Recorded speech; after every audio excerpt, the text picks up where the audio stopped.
ಲಾಲ್ಬಾಗ್ ದಾಸರಳ್ಳಿ ಗ್ರಾಮದಲ್ಲಿ 9 ವರ್ಷಗಳ ಕನಸು ನನಸು ಸೀತಾರಾಮಾಂಜನೇಯ ಸಮೇತ ಶ್ರೀ ಲಕ್ಷ್ಮೀ ವೆಂಕಟೇಶ್ವರ ಸ್ವಾಮಿ ಪರಿವಾರ ದ್ರೌಪದಾಂಬ ಆಂಜನೇಯ ಸ್ವಾಮಿ ದೇವಾಲಯದ ಪುನರ್ನಿರ್ಮಾಣ ಪ್ರತಿಷ್ಠಾಪನಾ ಮಹೋತ್ಸವ ಯಶಸ್ವಿ.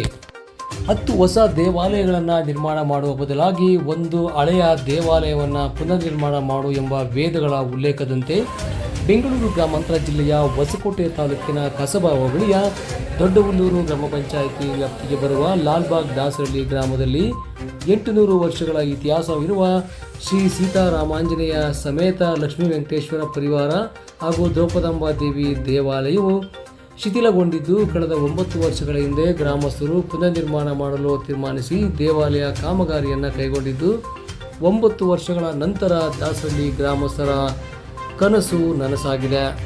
ಇನ್ನು ದೇವಾಲಯದ ವೈಶಿಷ್ಟ್ಯವೆಂದರೆ 5 ಗರ್ಭಗುಡಿಗಳನ್ನು ಹೊಂದಿದ್ದು 5 ವಿಮಾನ ಗೋಪುರಗಳ ಆದಿಯಾಗಿ 4 ಹೆಬ್ಬಾಗಿಲನ್ನು ಹೊಂದಿ ಗೋಪುರದ ಮೇಲೆ ವಿವಿಧ ದೇವರುಗಳ ದಶಾವತಾರಗಳ ಚಿತ್ರಣಗಳು ಮೂಡಿಬಂದಿದ್ದು ಸುಂದರ ಐತಿಹಾಸಿಕ ತಾಣವಾಗಿ ದೇವಾಲಯ ನಿರ್ಮಾಣಗೊಂಡಿದ್ದು ಹೊಸಕೋಟೆ ಸೇರಿದಂತೆ ಸುತ್ತಮುತ್ತಲಿನ ತಾಲೂಕಿನ ಸಾವಿರಾರು ಭಕ್ತಾದಿಗಳು ಕಾರ್ಯಕ್ರಮದಲ್ಲಿ ಭಾಗವಹಿಸಿದ್ದರು. ಬುಳ್ಳಹಳ್ಳಿಯ ಆದಿಶಕ್ತಿ ಪೀಠದ ಪೀಠಾಧಿಪತಿಗಳಾದ ಸಾಯಿ ಮಂಜುನಾಥ ಸ್ವಾಮಿಗಳವರು ಹಾಗೆಯೇ ಶಿವನಾಪುರ ದ್ರೌಪದಾಂಬ ಆದಿಶಕ್ತಿ ಪೀಠದ ಪೀಠಾಧಿಪತಿಗಳಾದ ಪ್ರಣವಾನಂದಪುರಿ ಮಹಾಸ್ವಾಮಿಗಳು ಮತ್ತು ಮಾಜಿ ಸಚಿವರು ಹಾಲಿ ವಿಧಾನ ಪರಿಷತ್ ಸದಸ್ಯರಾದ MTB ನಾಗರಾಜ್ ಅವರು, ಸಂಸದರಾದ BN ಬಚ್ಚೇಗೌಡರವರು ಸೇರಿದಂತೆ LNT ಮಂಜುನಾಥ್, ಸಿ ಮುನಿಯಪ್ಪ ಹಾಗೂ ಚಿಕ್ಕೂರು ಬಚ್ಚೇಗೌಡರವರು, ಹಳ್ಳಿ ಕಾರವಾಡಿಯ ವರ್ತೂರು ಸಂತೋಷ್ ಅವರು, ಉಡಿ ವಿಜಯಕುಮಾರ್ ಅವರು, ದೊಡ್ಡೂರು ಸಿ ಮಂಜುನಾಥ್ ಅವರು, ಜಯರಾಜ್ರವರು ಸೇರಿದಂತೆ ಹಲವಾರು ದಾನಿಗಳು ಭಕ್ತಾದಿಗಳು ಹೊಸಕೋಟೆ ತಾಲೂಕು ಸುತ್ತಮುತ್ತಲಿನ ತಾಲೂಕಿನ ಭಕ್ತಾದಿಗಳು ಗ್ರಾಮಸ್ಥರು ಪೂಜಾ ಕಾರ್ಯಕ್ರಮಗಳಲ್ಲಿ ಭಾಗವಹಿಸಿ ತೀರ್ಥ ಪ್ರಸಾದಗಳನ್ನು ಸ್ವೀಕಾರ ಮಾಡಿದ್ದಾರೆ. ಇದೇ ಸಂದರ್ಭದಲ್ಲಿ ಸಾಯಿ ಮಂಜುನಾಥ ಸ್ವಾಮಿಗಳು ಮತ್ತು ಪ್ರಣವಾನಂದಪುರಿ ಮಹಾಸ್ವಾಮಿಗಳು ಮಾತನಾಡಿ 5 ಗರ್ಭಗುಡಿಗಳು, 4 ಹೆಬ್ಬಾಗಿಲುಗಳು ಮತ್ತು 5 ವಿಮಾನ ಗೋಪುರಗಳನ್ನು ಕಾಣುವುದು ನಾವು ಅಪರೂಪವಾಗಿದ್ದು ಅಂತಹ ಐತಿಹಾಸಿಕವಾದ ಪವಿತ್ರ ಕ್ಷೇತ್ರ ಲಾಲ್ಬಾಗ್ ದಾಸರಳ್ಳಿ ಗ್ರಾಮದಲ್ಲಿ ನಿರ್ಮಾಣವಾಗಿದ್ದು ಈ ದೇವಾಲಯದಲ್ಲಿ ದರ್ಶನ ಪಡೆದರೆ ನಮ್ಮೆಲ್ಲ ಪಾಪ ಕರ್ಮಗಳು ಕೂಡ ನಿವಾರಣೆಯಾಗಿ ನಮ್ಮ ಇಷ್ಟಾರ್ಥಗಳು ಕೋರಿಕೆಗಳು ಸಿದ್ಧಿಯಾಗುತ್ತವೆ. ಆ ನಿಟ್ಟಿನಲ್ಲಿ ಈ ಒಂದು ಕ್ಷೇತ್ರ ಮುಂದಿನ ದಿನಗಳಲ್ಲಿ ಐತಿಹಾಸಿಕ ತಾಣವಾಗಿ ಪ್ರವಾಸಿ ತಾಣವಾಗಿ ಮಾರ್ಪಾಡಾಗುವುದರಲ್ಲಿ ಯಾವುದೇ ರೀತಿಯ ಸಂಶಯವಿಲ್ಲ ಎಂದಿದ್ದಾರೆ.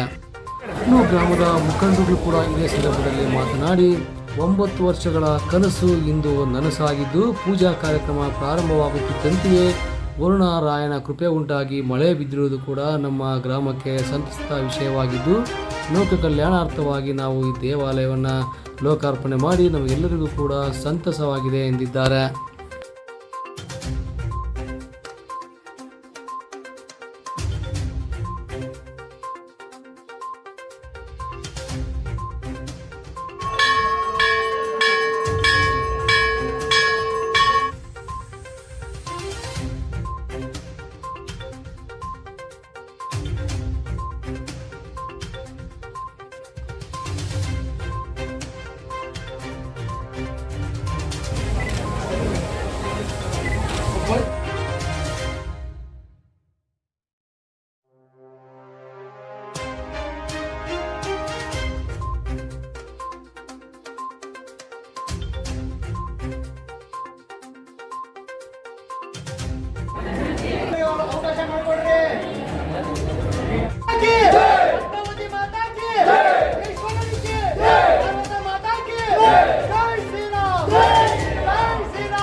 ನಮಸ್ತಸ್ಸೇ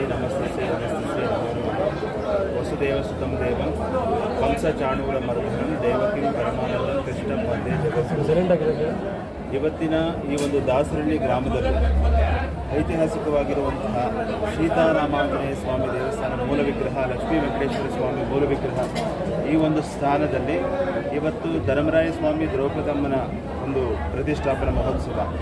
ಪ್ರತಿಯೊಂದು ದೇವಸ್ಥಾನ ಈ ದಾಸರಳ್ಳಿಗೆ ಬರ್ತಾನೆ ನೋಡ್ತಿದ್ದ ಎಲ್ಲ ಕಡೆಯೂ ದೇವಾಲಯಗಳು ಒಂದು ತವರೂರು ಅಂತಲೇ ಹೇಳ್ಬೋದು.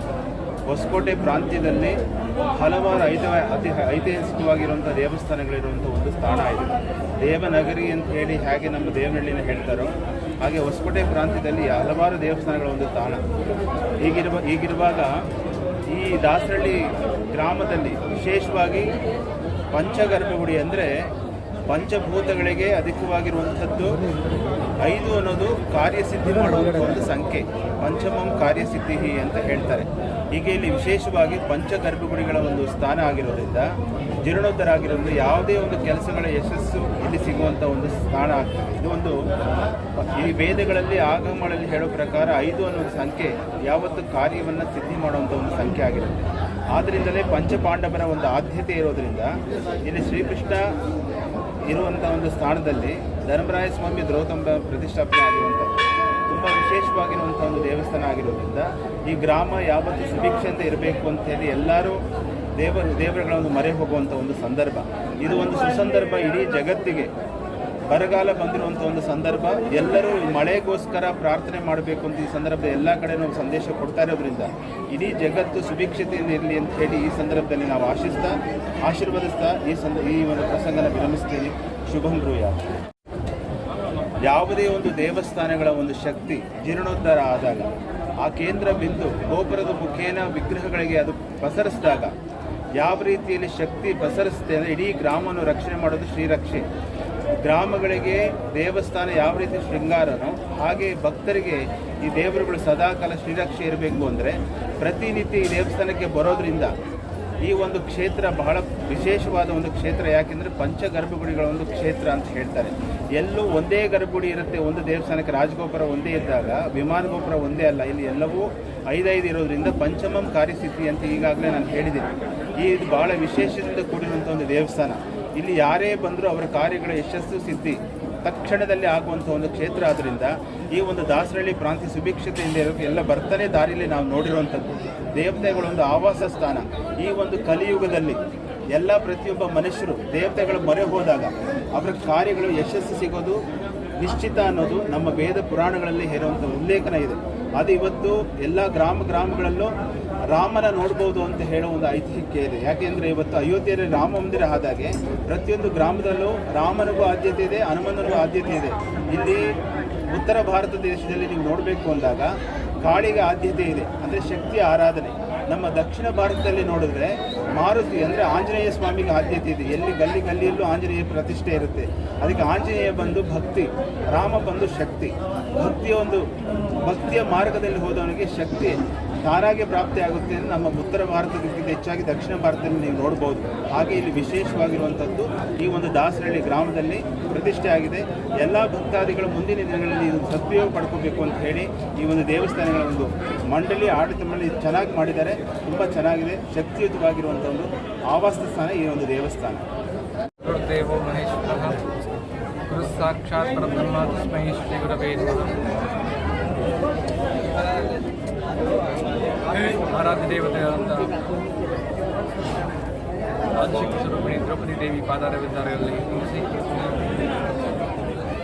ಲಾಲ್ಬಾಗ್ ದಾಸರಹಳ್ಳಿಯಲ್ಲಿ ಇವತ್ತು ಸುಂದರವಾದ ಶ್ರೀ ವೆಂಕಟೇಶ್ವರ ಸ್ವಾಮಿ, ಆಂಜನೇಯ ಸ್ವಾಮಿ, ದ್ರೌಪದ ತಾಯಿಯ ನೂತನ ದೇವಸ್ಥಾನ ಕುಂಭಾಭಿಷೇಕ ಹಾಗೂ ನೂತನ ವಿಗ್ರಹಗಳ ಪ್ರತಿಷ್ಠಾಪನೆ ಕಾರ್ಯಕ್ರಮದಲ್ಲಿ ದಾಸರಹಳ್ಳಿಯ ಗ್ರಾಮಸ್ಥರು, ಭಕ್ತಾದಿಗಳು ಮತ್ತು ಕುಲಬಾಂಧವರು ಎಲ್ಲರೂ ಸೇರಿ ಈ ದೇವಸ್ಥಾನದ ಪದಾಧಿಕಾರಿಗಳು ತುಂಬ ಶ್ರದ್ಧಾ ಭಕ್ತಿಯಿಂದ ಈ ಒಂದು ಕಾರ್ಯಕ್ರಮವನ್ನು ಮಾಡಿದ್ದಾರೆ.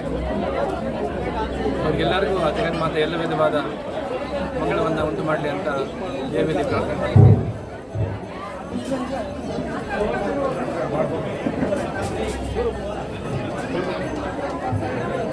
ಕಾಲಕಾಲಕ್ಕೆ ಮಳೆ ಬೆಳೆ ಬರಬೇಕಾದ್ರೆ ಭಗವಂತನ ಅನುಗ್ರಹ ಇರಬೇಕು. ಅದಕ್ಕೆ ಸಾಕ್ಷಿ ಯಾವಪ್ಪ ಅಂತಂದರೆ ಕಳೆದ 2 ತಿಂಗಳಿಂದ ಎಲ್ಲರ ಬೇಡಿಕೆ ಹೊಂದಿತ್ತು, ಮಳೆ ಬರಬೇಕು. ಆದರೆ ದಾಸರಹಳ್ಳಿಯ ಭಕ್ತಾದಿಗಳ ಭಕ್ತಿಗೆ ಭಗವಂತ ಮೆಚ್ಚಿ ದೇವಸ್ಥಾನ ಇದೊಂದು ಕಾರ್ಯಕ್ರಮ ಆಗ್ತದೆ. ಆ ಕಾರ್ಯಕ್ರಮಕ್ಕೆ ಬರುವಂಥ ಭಕ್ತಾದಿಗಳಿಗೆ ಎಲ್ಲ ವಿಧವಾದ ಮಂಗಳವನ್ನು ಉಂಟು ಮಾಡಿ ಅಂತ ಭಗವಂತ ನಿನ್ನೆನೇ ಒಳ್ಳೆಯ ಸಂದೇಶವನ್ನು ಮಳೆಯನ್ನು ಕೊಟ್ಟಿದ್ದಾರೆ. ಈ ಒಂದು ವರ್ಷದಲ್ಲಿ ಹೊಸಕೋಟೆ ತಾಲೂಕಿನಲ್ಲಿ ಮೊದಲ ಮಳೆ ಆಗಿರೋದು ದೇವಿಯ ಒಂದು ಪ್ರೇರಣೆ ಆಗಿದೆ. ಅಂತಹ ಒಂದು ಭಕ್ತಿಗೆ ಎಲ್ಲರೂ ಹಿತಕರಾಗಬೇಕು. ಭಗವಂತನ ಸಾನ್ನಿಧ್ಯವನ್ನು ಪಡೆದುಕೋಬೇಕಾದ್ರೆ ಇಂಥ ದೇವಸ್ಥಾನಗಳಿಗೆ ನಾವು ಬರಬೇಕು. ಇಂಥ ದೇವಸ್ಥಾನಗಳು ಹಲವಾರು ಕಡೆ ಉತ್ತರೋತ್ತರವಾಗಿ ಬೆಳೆದು ಭಕ್ತಾದಿಗಳಿಗೆ ನೆಮ್ಮದಿ ಕೊಡೋದೇ ಭಗವಂತನ ಒಂದು ಸಾನ್ನಿಧ್ಯ. ಉದಾಹರಣೆಗೆ ಎಲ್ಲರೂ ಕೇಳ್ಬೋದು, ಸ್ವಾಮಿ ಮನೆಯಲ್ಲೇ ದೇವಾಲಯ ಇದೆ, ಸೊ ನಾವು ಅಲ್ಲೇ ಪೂಜೆ ಮಾಡ್ಬೋದಲ್ಲ ಅಂತ. ಮನೆಯಲ್ಲಿ ನಾವು ಪೂಜೆ ಮಾಡೋದು ನಮ್ಮ ಕುಟುಂಬ ಚೆನ್ನಾಗಿರಲಿ, ನಾನು ಚೆನ್ನಾಗಿರಲಿ ಅಂತ. ಆದರೆ ದೇವಸ್ಥಾನದಲ್ಲಿ ಪೂಜೆ ಮಾಡೋದು ಲೋಕ ಸಮಸ್ತ ಸುಖಿನೋ ಭವಂತು ಅಂತ ಹೇಳ್ತಾರೆ. ದೇವಸ್ಥಾನ ಸಂಕಲ್ಪ ಮಾಡೋದು ಬರೀ ಒಂದು ಕುಟುಂಬಕ್ಕೆ, ಒಂದು ಪರಿವಾರಕ್ಕಲ್ಲ, ಇಡೀ ಭಾರತ ದೇಶಕ್ಕೆ, ಇಡೀ ಪ್ರಪಂಚಕ್ಕೆ ಒಳ್ಳೆಯದಾಗಲಿ ಅಂತ ಆ ದೇವಸ್ಥಾನದಲ್ಲಿ ಸಂಕಲ್ಪ ಮಾಡಿ ಭಗವಂತನಲ್ಲಿ ಪ್ರಾರ್ಥನೆ ಮಾಡ್ತಾರೆ. ಅಂಥ ಒಂದು ನಿಟ್ಟಿನಲ್ಲಿ ನೂತನವಾಗಿ ಇಲ್ಲಿ ಒಂದು ದೇವಸ್ಥಾನ ನಿರ್ಮಾಣವಾಗಿದೆ.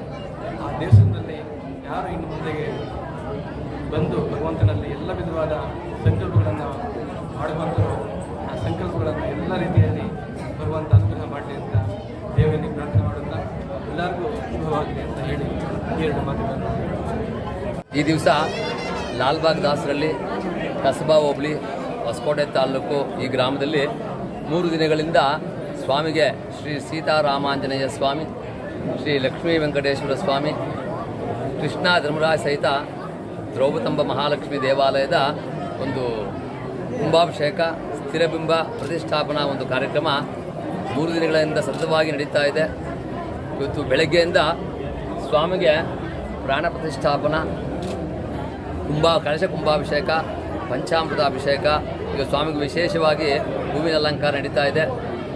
ಈ ಒಂದು ಸಂದರ್ಭದಲ್ಲಿ ನಮ್ಮ ಗ್ರಾಮಕ್ಕೆ ಸ್ವಾಮಿಗಳು ಆಗಮಿಸಿದ್ದಾರೆ. ಯಾಕೆಂದರೆ ಯತಿಗಳು, ಸ್ವಾಮಿಗಳು ಯಾವ ಗ್ರಾಮಕ್ಕೆ ಬಂದು ಅವರು, ಯಾಕೆಂದರೆ ತಪೋನಿಷ್ಠರು ಅವರು, ಯಾಕೆಂದರೆ ಭಾಳಷ್ಟು ತಮ್ಮ ತ್ಯಾಗವನ್ನು ಮಾಡಿ ಜಗತ್ ಕಲ್ಯಾಣಕ್ಕೋಸ್ಕರ ಅವರು, ಎಲ್ರಿಗೂ ಉಳಿದುಗೋಸ್ಕರ ಅವರು ಸ್ವಾಮಿಗಳು ಎಲ್ಲರೂ ಒಳ್ಳೆಯದಾಗಲಿ ಅಂತಕ್ಕಂಥ ಮನೋಭಾವನೆ ಇಟ್ಕೊಂಡಿರ್ತಕ್ಕಂಥವ್ರು. ಅಂಥ ಯತಿಗಳು ನಮ್ಮ ಗ್ರಾಮಕ್ಕೆ ಬಂದರೆ ನಮ್ಮ ಗ್ರಾಮ ಪಾವನ ಅಂತ ಹೇಳುತ್ತೆ. ಹಾಗಾಗಿ ಅದರಲ್ಲೂ ನಮ್ಮ ವನ್ನಿ ಕುಲಸ್ಥರು ಮಹಾಗುರುಗಳವರು ಸಾಯಿ ಮಂಜುನಾಥ ಸ್ವಾಮೀಜಿಗಳು ಇವತ್ತು ನಮ್ಮ ಗ್ರಾಮಕ್ಕೆ ಆಗಮಿಸಿದ್ದಾರೆ. ಎಲ್ಲ ಪೂಜೆ ನಡೆಯುತ್ತೆ. ಇವತ್ತೆಲ್ಲ ಸಂಜೆವರೆಗೂ ಸ್ವಾಮಿಯ ಒಂದು ಮಹಾಮಂಗಳಾರತಿ ಪ್ರಸಾದ ಇರುತ್ತೆ. ಪ್ರತಿದಿನ ಗ್ರಾಮದಲ್ಲಿ ಎಲ್ಲ ಯುವಕರು, ಗ್ರಾಮದ ಸದಸ್ಯರು, ಗ್ರಾಮದ ಮುಖಂಡರು, ಗ್ರಾಮಸ್ಥರು ಎಲ್ಲ ಸೇರಿ ಬಂದಿರತಕ್ಕಂಥ ಭಕ್ತಾದಿಗಳಿಗೆ ದಾಸೋಹವನ್ನು ಇಟ್ಕೊಂಡಿದ್ದಾರೆ. ಯಾಕೆ ಎಲ್ಲಿ ವೇದ ಪಾರಾಯಣ ಆಗುತ್ತೆ, ಯಾವ ದೇವಸ್ಥಾನಗಳಲ್ಲಿ ವೇದವನ್ನು ಪಠನೆ ಆಗುತ್ತೆ, ವೇದ ಪಠನೆಗೆ ಅಷ್ಟು ಶಕ್ತಿ ಇದೆ, ಅಷ್ಟು ಶಕ್ತಿ ಆ ವೇದ ಪಠಣಕ್ಕಿದೆ. ಅದಕ್ಕೆ ನಮ್ಮ ಋತ್ವಿಕರು ಅಂದರೆ ತಿರುಪತಿಯಿಂದ ಬಂದಿರತಕ್ಕಂಥವ್ರು ಅನೇಕ ಸ್ವಾಮೀಜಿಗಳು ನೆನ್ನೆಯಿಂದ ಸತತವಾಗಿ 3 ದಿವಸಗಳ ಕಾಲ ವೇದವನ್ನು ಪಾರಾಯಣ ಮಾಡಿದ್ದಾರೆ. ಸ್ವಾಮಿ ವೇದವನ್ನು ನುಡಿನ ಅದಕ್ಕೆ ಪ್ರತೀತಿ. ನೆನ್ನೆ ಮಳೆ ಬಂತು, ನಮ್ಮಲ್ಲಿ ಇದುವರೆಗೂ ಮಳೆ ಬಂದಿರಲಿಲ್ಲ. ಇದು ಶುಭ. ನಮ್ಮ ದೇವಸ್ಥಾನಕ್ಕೆ ನೆನ್ನೆ ವೇದ ಪಾರಾಯಣ ಆದ ನಂತರ ಒಂದು 10 ನಿಮಿಷಗಳ ಕಾಲ ವರುಣ ಕೃಪೆ ತೋರಿಸಿದ್ದಾನೆ. ಅದು ನಮ್ಮಗಳ ಪುಣ್ಯ. ಯಾಕಂದರೆ ಭಗವಂತ ನಮ್ಗೆ ದಾಸಳ್ಳಿಗೆ ಬಂದಿದ್ದಾನೆ ಅಂತ. ಭಗವಂತ ನಾವು ಮಾಡೋಂಥ ಒಂದು ಸೇವೆಯನ್ನು ನೋಡಿ ನಮ್ಮಗಳೆಲ್ಲ ಅನುಗ್ರಹ ಮಾಡಲಿಕ್ಕೆ ಬಂದಿದ್ದಾನೆ ಅಂತಕ್ಕಂಥದ್ದು. ಹಾಗಾಗಿ ಆ ಭಗವಂತನ ವರುಣ ನಮಗೆ ಪ್ರತ್ಯಕ್ಷವಾಗಿ ಶುದ್ಧಿ ಆಗಲಿಕ್ಕೆ ಎಲ್ಲ ಒಂದು ಮಳೆಯನ್ನು ತರಿಸ್ತಕ್ಕಂಥದ್ದು. ಹಾಗಾಗಿ ಬಂಧುಗಳೇ, ಯಾರು ಭಗವಂತನಿಂದ ಕಾಯ ವಾಚ ಮನಸ್ಸ ಭಕ್ತಿಯಿಂದ ನಾವು, ಯಾಕಂದರೆ ಭಗವಂತನಿಗೆ ಬೇಕಾಗಿರ್ತಕ್ಕಂಥ ಭಕ್ತಿ ಅಷ್ಟೇ. ನಮ್ಮ ಹಣ ಆಡಂಬರ ಭಗವಂತ ಕೇಳಲ್ಲ. ಯಾರು ಭಕ್ತಿಪೂರ್ವಕವಾಗಿ ಭಗವಂತನಿಗೆ ಸೇವೆಯನ್ನು ಮಾಡ್ತೀವೋ ಆ ಭಗವಂತ ನಮ್ಗೆ ಒಳ್ಳೇದು ಮಾಡ್ತಾನೆ ಅಂತ ಕೇಳ್ತಾ ಸರ್ವೇ ಜನ ಸುಖಿನ ಭವಂತು.